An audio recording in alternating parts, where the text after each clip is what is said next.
I've discovered within myself a deep-seated and unreasonable fear that my family and loved ones will discover something about me that they don't like, which will cause them to disown me. This seemingly isn't a rational fear, but it has very real effects in my life. How can I overcome this fear?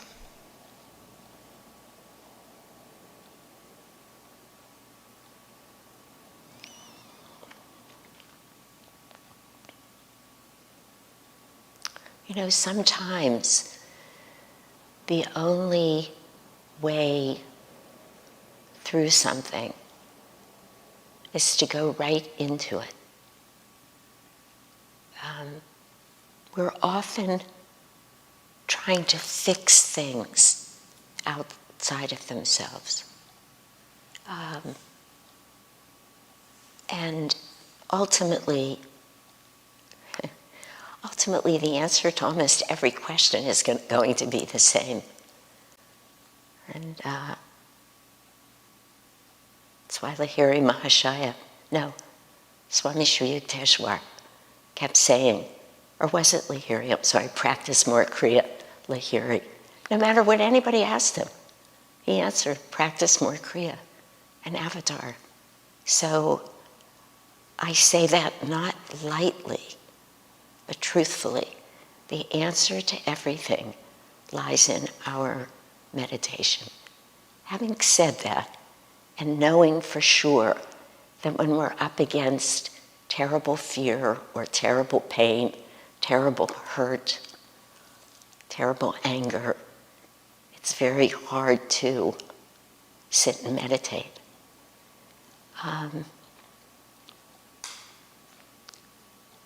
Swami, I was just saying this yesterday in a talk that I gave, that Swamiji speaks very clearly about when you cannot overcome a fear, a dislike, a pain.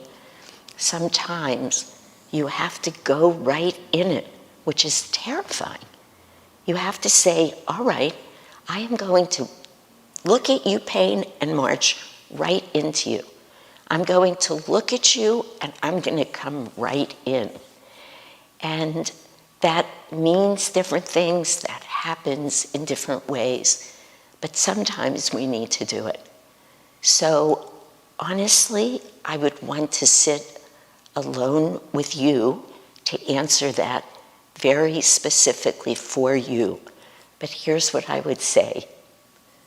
You may need some help, meaning literally some psychological help, good, from a therapist, help and support to find out what are you really afraid of?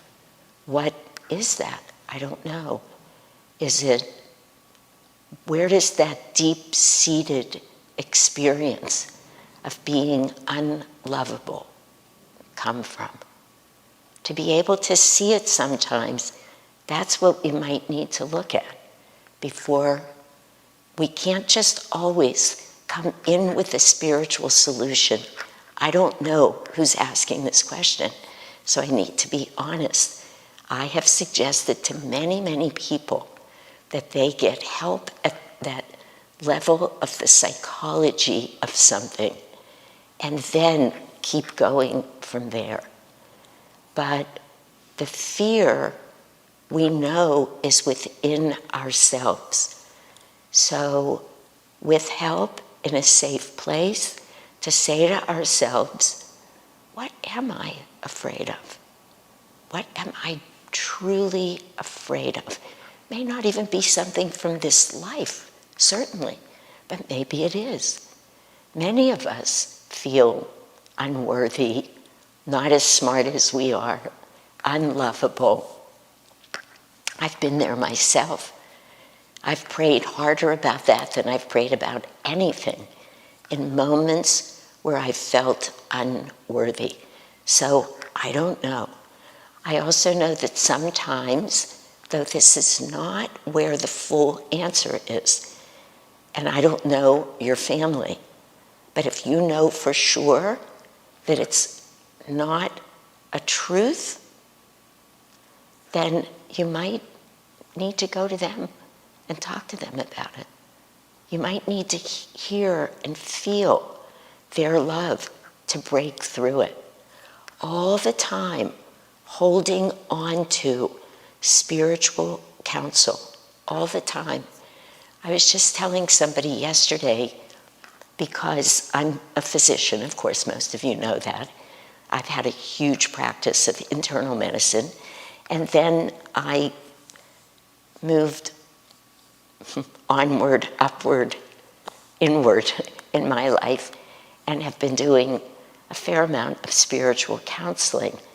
I've had the opportunity to refer many people to psychotherapy. There are many times where I think people need that. But I've always said to them, go and see the therapist, but keep coming here. And I mean that, because even most very great therapists, and I happen to think a few exist, they can be very helpful. But those therapists who are going to help you grow, let go of some old hurts, realize ways that you're stuck emotionally, and we need to do that sometimes.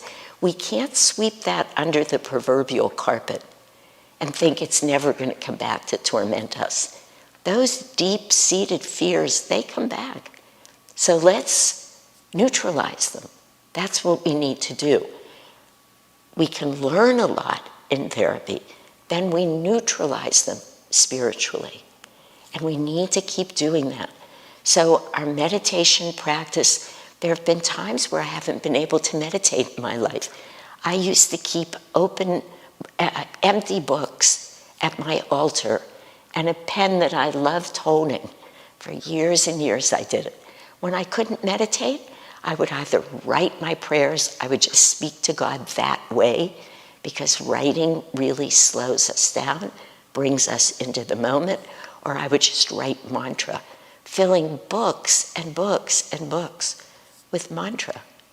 Shri Ram, Jaya Ram, Jaya Jaya Rama, Shri Ram. Or, I love you, God. I love you, God. I love you. Over and over and over. Whatever it is, an uplifted mantra, affirmation that's going to hold you up here, even while you're struggling here. So, I'm not sure what you need, but I know that many of us wrestle. Let's be honest, we wouldn't be here if that weren't the case, if we weren't still drawn by delusion in some way. So we need to face the delusion. We need to, at the same time, be working on developing spiritual strength, courage, working in our spine with our chakras, moving energy.